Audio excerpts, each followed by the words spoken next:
This is my 5-year review of the Audio-Technica ATHESW9 headphones. That is a very specific name, very memorable.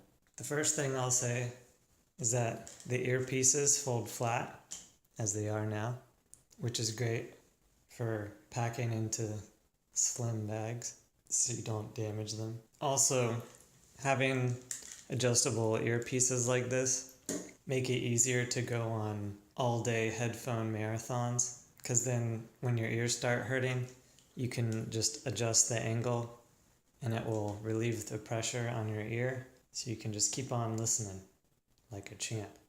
Oh, they're adjustable.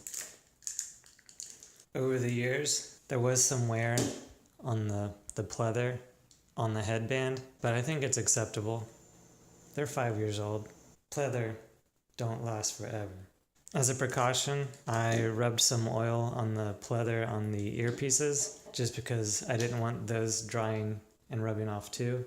So hopefully that helps. So far the earpieces are fine. It's just the headband that is a much thinner pleather that's starting to wear away. I also might have laid them on like a rough surface that rubbed it off. Maybe that was the cause. I used these in an office setting, which was nice because the cups help block out external noise. So that way when your manager asks you to do more work, you can just pretend like you never heard it and then go home. Sometimes I would do that. It worked out great. But on the flip side, it does make you look like that asshole with headphones. So you have to be okay with that image.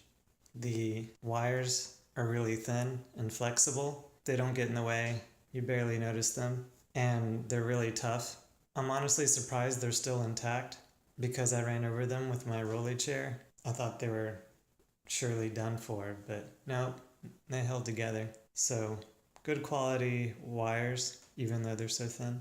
I should probably talk about how they sound. And I'll say that when I first got them, they sounded good.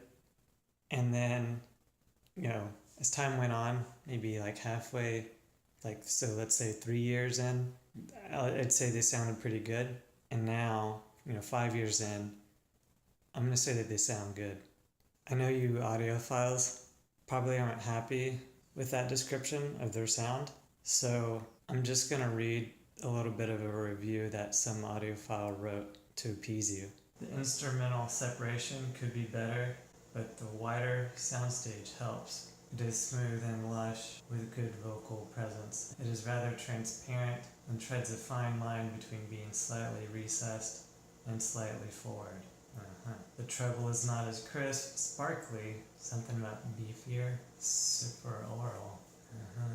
The notes are rounder. What? There's more texture. Actually, on second thought, it might be better if I just linked that review in the description below, and I'll let you read it on your own time, because it doesn't make any sense to me. Have fun with this thing.